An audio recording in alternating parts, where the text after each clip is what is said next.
What happens after Middle Point landfill reaches its maximum capacity? It's a question we've heard for years. Well, now it seems the city of Murfreesboro may have an answer. Leaders just approved the next steps for a major project they hope could make the so-called Mount Trashmore a thing of the past. Well, News Channel 5's investigative reporter Levi Ismail has the story. And Levi, why are folks there so excited about this potential project? The idea alone that the city of Murfreesboro could move on from any ties to Middle Point landfill is enough for Mayor Shane McFarland to be excited about the future. Knowing this plan may also keep about 90% of trash out of landfills is why the city leaders approved what they say could be the solution they've been searching for. Mr. Wright? Aye. Mayor McFarland?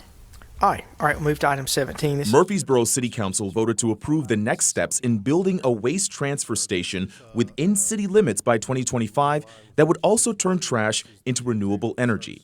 We do that through our patented waste-away technology. This $67.5 million project is part of a commitment with a company called Waste-Away that the city agreed to at the beginning of the year. The city would cover $17.5 million to build the transfer station. The remaining $50 million to build the renewable energy facility comes from either private investors or revenue bonds. Those are bonds paid for by the revenue of selling this renewable energy source. The 22-acre facility, which would be located south of Butler Drive, would take in about 400 tons of solid waste per day and convert as much as 70% of that into a biofuel mass used for different types of manufacturing. Think of this as replacing the need for coal or wood. We're really preparing for the next steps. Mayor McFarland says while the project is more expensive than continuing to have trash collected by Middle Point for free, he believes it's time the city finds a more sustainable solution. As Middle Point landfill reaches max capacity in the coming years, McFarland says we need to be prepared for life beyond Mount Trashmore. I think what we're trying to do is to set an example for hopefully the mid-state that we think this process will work, and this can be a viable alternative for all of the municipalities in the mid-state. As for the remaining 10% of the trash that can't be converted into renewable energy, McFarland says they're working on a plan for sending that trash to a different landfill. He says there's room for landfills to work together with these types of projects, but doesn't believe Middle Point is the answer. Middle Point landfill is planning to build a renewable energy plant of its own on site by the next year. Meanwhile, the city of Murfreesboro is continuing its legal battle with Middle Point, where they've asked the courts to halt operations until the landfill can better control the odor and anything leaking into nearby waterways. This is a developing story, so we'll have details as they become available. With News Channel 5 Investigates, I'm Levi Ismail. Thank you, Levi. An important warning tonight from Metro Police. What happened at a local park that's left some on edge? Plus, this story here will warm your heart. How the community is filling the holes left behind in the home of a disabled veteran. The rental housing crunch in Nashville is bad. What could make it worse? How about paying hundreds of dollars in application fees, whether you get the place or not? Friday morning. All right, this story, frankly, is pretty alarming, but it's important information to share. Two women report scary encounters with a strange man at an Antioch park. And now Metro Police want visitors to stay alert and be careful. A 17-year-old who asked not to be identified, telling us she was walking her dog Tuesday afternoon at William Pitts Park when a strange man approached her from behind. She says he grabbed her elbow and asked if she had a boyfriend. She said yes, but then the teen says he forced her to walk with him along a trail.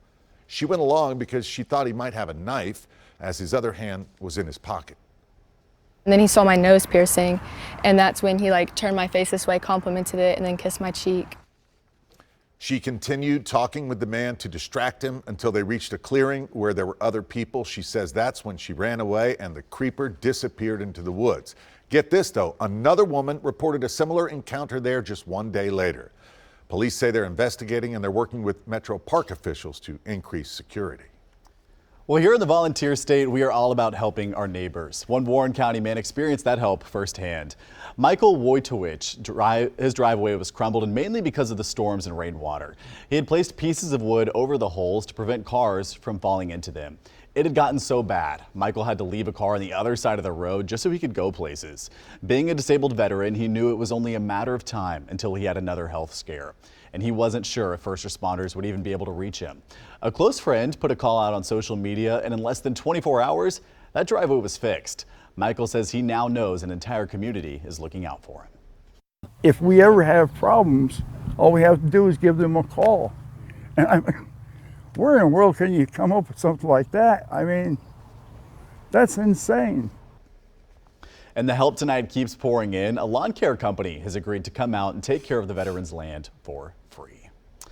Well, it's a birthday worth roaring about. I promise she's friendly over here. She doesn't look that way. Frances at the Nashville Zoo turns 9 today. She's a Sumatran tiger, which is the smallest of the tiger species. These tigers are critically endangered with less than 400 left in the wild. Frances shares the Tiger Crossroads enclosure with Felix and Anne, who arrived earlier this year from the San Diego Zoo.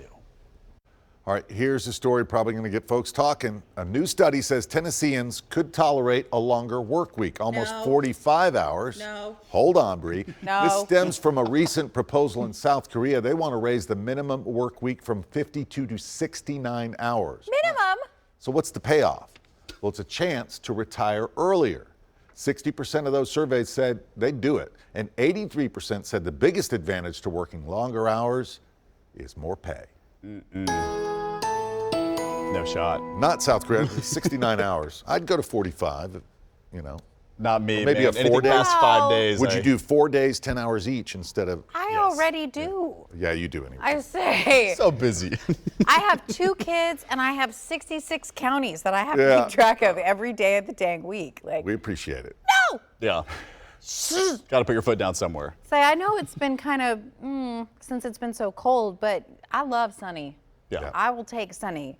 Once we start to get into a more active pattern, that's when, you know, things start to be like, but what about my plan, my party, my soccer match, my concert, whatever it is that I want to do this weekend. And it is complicated. Here's what I can tell you. We are not expecting severe weather this weekend, but we are looking at on and off wet weather.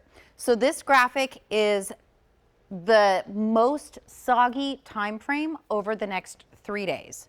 So for Friday, showers will be the most widespread between lunchtime and sunset. Saturday, it's a different time frame. It's going to be the morning through the early afternoon. Saturday night looks drier. Sunday, we kind of flip the script completely. It's going to be on and off all day, but it's going to be very spotty in nature, and that's partly because we're warming as we head through the weekend. We're going to be transitioning to more of a summer-like pattern where it's kind of like whack-a-mole, where pop-up showers and storms develop sort of on and off across the area. Don't worry, we'll break this down. Here's a look at our first slug of moisture, and it is indeed a slug. So we've got showers from southwest Missouri that drape down towards Memphis. This is running into a lot of dry air. That's why it's not making a ton of forward progress for now. Eventually, that will saturate and make it down to the ground, and that's going to bring us our first wave of showers, mainly just showers tomorrow. There may be a few claps of thunder with this, and the biggest concern for any outdoor activity would be lightning. I know it doesn't get the same fanfare that some of our other severe weather threats do, but it's not safe to be outside. If you can hear thunder, you are close enough to a storm for lightning to be a risk. So it's a good idea to head inside, take that opportunity for a restroom break, grab a snack, grab some water, right? As soon as it's done and that storm passes on, you can head back outside and keep doing whatever you want to do. This is a look at your rain chances for Friday, and notice we start to get a peak here right around 4 o'clock. That's when gates open at Nissan Stadium tomorrow, but we are expecting it to decrease as we head towards sunset. I do think there will be drier time late night tomorrow night, and specifically speaking for Taylor Swift. I know she starts at 8. She's supposed to wrap up around 11. I think we're going to get some solid dry time in there. Still pack your poncho. Here's what it looks like. 2 o'clock, we've got showers coming in, couple rumbles. 6 o'clock, same thing. Not everybody's getting rained on at the same time, but not everybody will be dry at the same time either. A lull late night, not bone dry, but a lull. And then we'll see some spotty activity start to fire Saturday morning. Again, it's just kind of be game on, game off with the rain chances through the weekend. So your best bet is to pack a poncho. You'll need a few more layers Friday than you'll need on Sunday. You've got a wicked, like, right eyebrow. I know, I was like, oh. Say, I was getting some solid stink eye from Hunter here as we're looking at this forecast. It's not your fault. Thank you. Yes. Right? I'm just the messenger. 80s by Sunday. We stay in the 80s through next week. That's Sunday. Tonight's Thursday. Friday, Junior, we're almost there. Oh, What do we do on Thursday? yeah, it's dad joke time. That's right. And boy, was it a hit. Let's good. take a look at this one. All right, you guys ready? Hey. They're ready. Hi, Bree. Hey, Rory. Try a dad joke. Here. Get him to laugh. Dream team. Did you know, guys, I recently got hired as a security guard, and my boss said my job was to watch The Office. Well, I'm on season 8, and I don't know what it has to do with security. Oh, so bad. Crickets. That was the perfect sound effect. Silence. And I thought it was a good one. It was so bad. He was so proud. And for folks at home, that was like the fourth one he tried. Yeah, we today. tried. We kept vetoing the first 3. All right, let's move on. We'll be back after this. Send help. You know, about 10% of babies born spend some time in the NICU, and specialized nurses use a number of ways to help the babies get better.